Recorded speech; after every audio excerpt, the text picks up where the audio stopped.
Telugu computer వరల్డ్‌లో subscribe చేసుకోవడం ద్వారా ఈ వీడియో ట్యుటోరియల్స్ అన్నీ ఉచితంగా పొందండి. Dear friends, welcome to Telugu computer world. So friends, నేను మీకు ఈ వీడియోలో what is a web server and how it works అనేటువంటి విషయాలను నేర్పించబోతున్నాను. సో వెబ్ సర్వర్ అంటే ఏంటి అండ్ అది ఎలా పనిచేస్తుందో ఇప్పుడు మనం తెలుసుకుందాం. సో ఇక్కడ మీరు ఒక ఇమేజ్ కనిపిస్తుంది కదా మీకు. ఈ ఇమేజ్‌లో కనిపిస్తున్నట్టుగా వెబ్ సర్వర్ అనేది వర్క్ చేస్తూ ఉంటుంది. సో ఇక్కడ మీకు అపాచీ వెబ్ సర్వర్ అని కనిపిస్తుంది కదా. సో ఇది ఒక వెబ్ సర్వర్ అనుకోండి. అంటే వెబ్ సర్వర్ అంటే ఏంటి అని అంటే దాంట్లో కొన్ని ఫైల్స్ని స్టోర్ చేసుకునేటువంటి ఒక మన జనరల్ కంప్యూటర్ లాంటిదే వెబ్ సర్వర్ అనమాట, రైట్. సో ఆ స్టోర్ అయి ఉన్నటువంటి ఆ ఫైల్స్ని మనకు ఇంటర్నెట్ ద్వారా క్లయింట్కి సర్వ్ చేస్తుంది. ఇక్కడ మళ్ళీ ఒక డౌట్, క్లయింట్ అంటే ఏంటి అంటే మన యొక్క వెబ్ బ్రౌజర్ అనమాట. వెబ్ బ్రౌజర్ని ఎక్కడ యాక్సెస్ చేస్తారు అంటే అది యాపిల్ కంప్యూటర్ అయి ఉండొచ్చు, ట్యాబ్లెట్ అయి ఉండొచ్చు, ల్యాప్టాప్ అయి ఉండొచ్చు, లేదా మీ పర్సనల్ కంప్యూటర్ అయి ఉండొచ్చు. అంటే అది అందులో ఆపరేటింగ్ సిస్టమ్ అనేది డజంట్ మ్యాటర్. సో ఈ క్లయింట్స్ అందరూ కూడా అంటే ఎవరైతే యాక్సెస్ చేస్తున్నారో వారందరూ కూడా ఇంటర్నెట్కి కనెక్ట్ అయి ఉంటారు, రైట్. సో ఇంటర్నెట్ త్రూ ఏం చేస్తారంటే వెబ్ సర్వర్కి ఒక రిక్వెస్ట్ పంపిస్తారు. సో ఆ రిక్వెస్ట్ని ప్రాసెస్ చేసి అది మనకు ఒక రెస్పాన్స్ పంపిస్తుంది. అది ఎలా అనేది ఇప్పుడు నేను మీకు కాసేపట్లో ఎక్స్ప్లెయిన్ చేస్తాను. ఇక్కడ వెబ్ సర్వర్ అపాచీ సర్వర్ ఉంటుంది కదా. సో దీంట్లో ఫైల్ స్టోర్ అయి ఉంటాయి. ఇది కొన్ని కేసెస్లో అంటే dynamic websites and content management systems ఉండేటువంటి వెబ్సైట్స్ని యాక్సెస్ చేయాలంటే మీకు డేటాబేస్ అనేది కంపల్సరీగా అవసరం ఉంటుందన్నమాట. సో ఇది డేటాబేస్ సర్వర్కి కనెక్ట్ అయి ఉంటుంది మన యొక్క వెబ్ సర్వర్.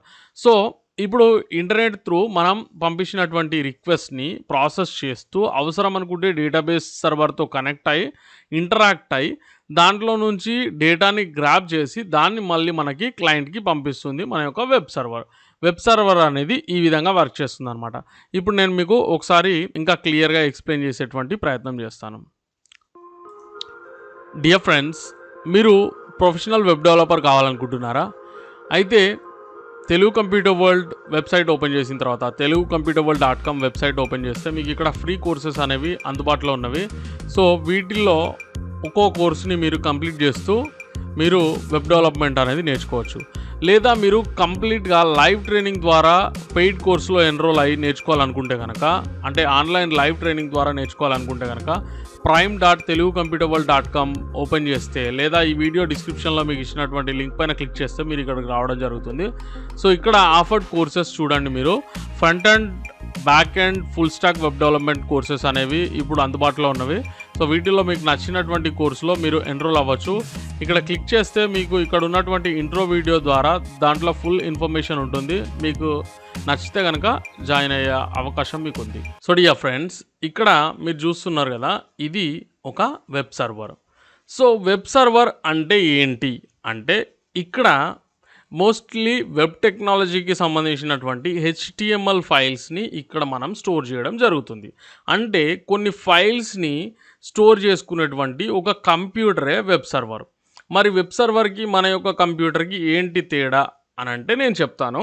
సో ఇక్కడ HTML ఫైల్స్ మాత్రమే కాదు, HTML, CSS, JavaScript, PHP, ASP.NET, JSP.NET ఇలా పైథాన్ ఫైల్స్ కావచ్చు, ఇంకా so many files, any kind of file మనం వెబ్ సర్వర్లో స్టోర్ చేసుకునేటువంటి వీలనైతే మనకు ఉంటుంది. కానీ మోస్ట్లీ మనం అయితే HTML ఫైల్స్, CSS ఫైల్స్ ఇలాంటివి అయితే స్టోర్ చేస్తాం ఒక స్టాటిక్ వెబ్సైట్ని మనం కన్సిడర్ చేసినా కూడా, రైట్. సో ఇందులో ఉన్నటువంటి ఫైల్స్ని మనం ప్రపంచంలో ఎక్కడైనా యాక్సెస్ చేయవచ్చు. జనరల్గా మన కంప్యూటర్లో ఉన్నటువంటి ఫైల్స్ని మనం ఆపరేటింగ్ సిస్టమ్ ద్వారా మన కంప్యూటర్లో మాత్రమే దాదాపుగా మనం యాక్సెస్ చేయడం జరుగుతుంది. కానీ సర్వర్లో ఉండేటువంటి ఫైల్స్ మీరు ప్రపంచంలో ఎక్కడున్నా కూడా యాక్సెస్ చేయవచ్చు. ఎలా అంటే సర్వర్ ఇంటర్నెట్కి కనెక్ట్ అయి ఉంటుంది. సో మీరు ఇంటర్నెట్కి కనెక్ట్ అయి ఉన్నటువంటి డివైస్ని యూజ్ చేస్తూ దాంట్లో మీకు ఒక వెబ్ బ్రౌజర్ అనేది అవసరం ఉంటుంది. సో ఈ యొక్క వెబ్ బ్రౌజర్నే మనం ఇక్కడ క్లయింట్గా పిలుస్తుంటాం. సో ఈ క్లయింట్ ద్వారా మనం ఏం చేస్తాం, ఇంటర్నెట్కి కనెక్ట్ అయ్యి ఇంటర్నెట్ ద్వారా మనం వెబ్ సర్వర్ని యాక్సెస్ చేయడం జరుగుతుంది.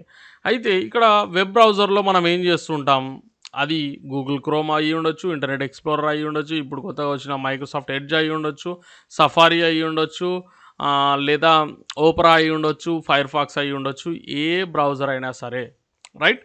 సో, ఆ బ్రౌజర్ ఏం చేస్తుంది? బ్రౌజర్ లోపల మనం అడ్రెస్ బార్ లోపల డొమైన్ నేమ్ ఎంటర్ చేయడం జరుగుతుంది. జనరల్లీ అయితే ఫస్ట్‌లో ఇంటర్నెట్ ద్వారా వెబ్ సర్వర్‌ని యాక్సెస్ చేయాలంటే దానికి సంబంధించినటువంటి ఐపీ అడ్రెస్ ఎంటర్ చేయాల్సి ఉంటుంది. కానీ ఇప్పుడు డొమైన్ సిస్టమ్ వచ్చింది కాబట్టి, సో, డీఎన్ఎస్ సిస్టమ్ అనేది వచ్చింది కాబట్టి, ఇక్కడ ఈ యొక్క డొమైన్ నేమ్‌ని మనం ఎంటర్ చేయగానే మనకు ఇంటర్నెట్ ద్వారా వెబ్ సర్వర్‌కి ఒక రిక్వెస్ట్ అనేది వెళ్తుంది. సో, ఇక్కడ ఈ యొక్క వెబ్ సర్వర్ ఫంక్షనాలిటీ స్టార్ట్ అవుతుంది.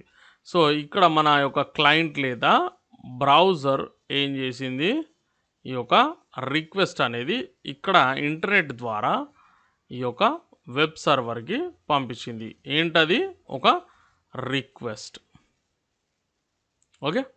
సో, ఈ రిక్వెస్ట్‌ని ప్రాసెస్ చేయడం కంప్లీట్ అయిన తర్వాత ఇక్కడి నుంచి మనకు ఇంటర్నెట్ ద్వారా రెస్పాన్స్ అనేది వస్తుంది. ఓకే. సర్వర్ మనకి రెస్పాన్స్‌ని పంపిస్తుంది. సో, ఇది ఇంటర్నెట్ ద్వారా మన యొక్క క్లయింట్ అనేది లేదా వెబ్ బ్రౌజర్ అది రిసీవ్ చేసుకోవడం జరుగుతుంది. ఓకే. సో, సింపుల్ అనమాట. వెబ్ సర్వర్ ఎలా వర్క్ చేస్తుంది? వెబ్ సర్వర్ అంటే ఏంటి అనంటే సింపుల్ ఇంకా. కొన్ని ఫైల్స్‌ని మనం స్టోర్ చేసేటువంటి కంప్యూటర్‌నే మనం సర్వర్‌గా పిలుస్తాం. వెబ్ సర్వర్‌గా పిలుస్తాం. ఇది ఇంటర్నెట్‌కి కనెక్ట్ అయ్యి ఉండాలి. అండ్ ఎక్కడైనా మనం ఇంటర్నెట్ ద్వారా యాక్సెస్ చేయగలిగి ఉండాలి. సో, అది వెబ్ సర్వర్ అనమాట. సో, ఈ వెబ్ సర్వర్‌ని మనం ఏ విధంగా యాక్సెస్ చేస్తామంటే, మన కంప్యూటర్‌లో లేదా మొబైల్ డివైస్‌లో ఎనీ అదర్ డివైస్‌లో ఉండేటువంటి ఈ యొక్క బ్రౌజర్‌ని యూజ్ చేసుకొని అంటే క్లయింట్‌ని యూజ్ చేసుకొని మనం ఏం చేస్తాం అంటే ఒక రిక్వెస్ట్ అనేది ఇంటర్నెట్ త్రూ వెబ్ సర్వర్‌కి పంపిస్తాం. ఆ రిక్వెస్ట్‌ని ప్రాసెస్ చేసి రెస్పాన్స్ అనేది మన వెబ్ సర్వర్ వెబ్ బ్రౌజర్‌కి పంపిస్తుంది. సో, ఇలా వెబ్ సర్వర్ అనేది వర్క్ చేస్తుందనమాట. రైట్. సో, మోస్ట్‌లీ ఇక్కడ జరిగేటువంటి ఈ ప్రాసెస్ ఏదైతే ఉందో అంటే ఇక్కడ రిక్వెస్ట్ పంపించడం ప్లస్ ఇక్కడ ప్రాసెస్ అవ్వడం ఇదంతా back end web developer handle చేయడం జరుగుతుంది. సో, ఇక్కడ వచ్చినటువంటి ఈ రెస్పాన్స్‌ని ప్రాసెస్ చేసి ఇక్కడ ఏ విధంగా డిస్‌ప్లే చేయాలి అనేటువంటిది front end web developer handle చేయడం జరుగుతుంది. ఓకే. సో, ఇక్కడ back end and front end web developer handle చేయడం జరుగుతుంది. అయితే ఈ రెండిటిని హ్యాండిల్ చేస్తే అతన్ని ఫుల్ స్టాక్ వెబ్ డెవలపర్‌గా మనం పిలవడం జరుగుతుంది. సో, ఈ విధంగా వెబ్ సర్వర్ అనేది పనిచేస్తుంది. మీకు ఏదైనా డౌట్ ఉంటే కామెంట్ ద్వారా తెలియజేయండి. డెఫినిట్‌గా ఆన్సర్ ఇస్తాను. అండ్ నెక్స్ట్ వీడియోలో మనం బ్యాక్ ఎండ్ డెవలపర్‌కి, ఫ్రంట్ ఎండ్ డెవలపర్‌కి ఏంటి తేడా అండ్ ఫుల్ స్టాక్ డెవలపర్ కావాలంటే ఏమేమి నేర్చుకోవాలి, ఏమేమి వర్క్ చేస్తే ఎలా ఉంటది అనేటువంటి అన్ని విషయాలను తెలుసుకుందాం. సో, ఫ్రెండ్స్, ఈ వీడియో మీకు నచ్చితే లైక్ చేయండి. మీ ఫ్రెండ్స్‌తో మర్చిపోకుండా షేర్ చేయండి. నాకు హెల్ప్‌ఫుల్‌గా ఉంటుంది. Thanks for watching. Please subscribe.